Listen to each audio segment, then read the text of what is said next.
আসসালামু আলাইকুম। আমরা যারা টমেটো ফলাই এদেরকে সোজা করে রাখা খুব ডিফিকাল্ট। তো সব ধরনের টমেটো আমরা এরকম টেলে দিতে হয় না। দুই ধরনের টমেটো থাকে, একটা হচ্ছে বসি, যেগুলো চারদিকে ডালপালা হয়, একটা ট্রেল করা হয়। আমার এই ভ্যারাইটিটা হচ্ছে লম্বা, উপর দিকে লম্বা হয় এবং বেশ বড় বড় টমেটো হয়। দেখেন একটা ফ্রেম করেছি একটা,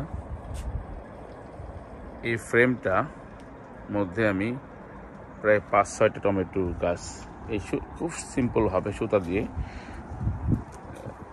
এদিকে টেল করে দিয়েছি। দেখেন এখানে একটা, এই ফ্রেমের মধ্যে এখানে একটা স্ক্রু আছে, সুতা চলে গেছে।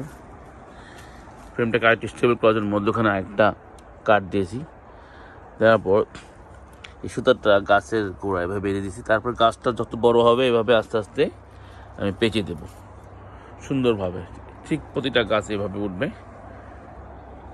প্রথম দিকটায় আমি টমেটো গাছের যেখানে যে সাইড শুট এবং পাতাগুলো সব কেটে দিয়েছি, এতে গাছগুলো খুব তাড়াতাড়ি বেড়ে উঠবে।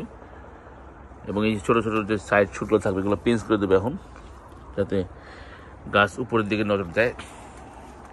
তো মোটামুটি এই পর্যন্ত আসার পরে প্রায় হাফ আমি আর সাইড শুটগুলো রেখে দেবো। তখন দেখবেন যে গাছে চমৎকার টমেটো ধরবে।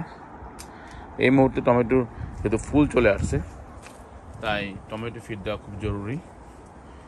আপনি উইকলি থ্রি টাইমস মিনিমাম এখন ফিড দেওয়া উচিত, কারণ টমেটো খুবই খাবার পছন্দ করে, দরকার তাদের, একটা হাংরি প্লান্ট। দেখবেন টমেটোগুলো খুব ভালো হবে এবং পুষ্টিগুণও ভালো হবে।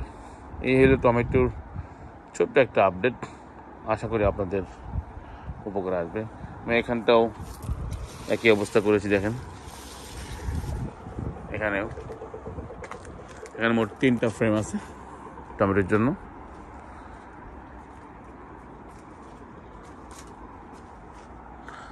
জায়গাগুলোকে সুন্দরভাবে ইউজও করা হয়েছে। আমার এখানে পিছনে বুশ আছে, সাইড দিয়ে এই টমেটো গাছগুলো উঠাই দিচ্ছি। দেখতে সুন্দর লাগবে, গাছগুলোও তার নিজের গতিতে উঠে যাবে ইনশাআল্লাহ।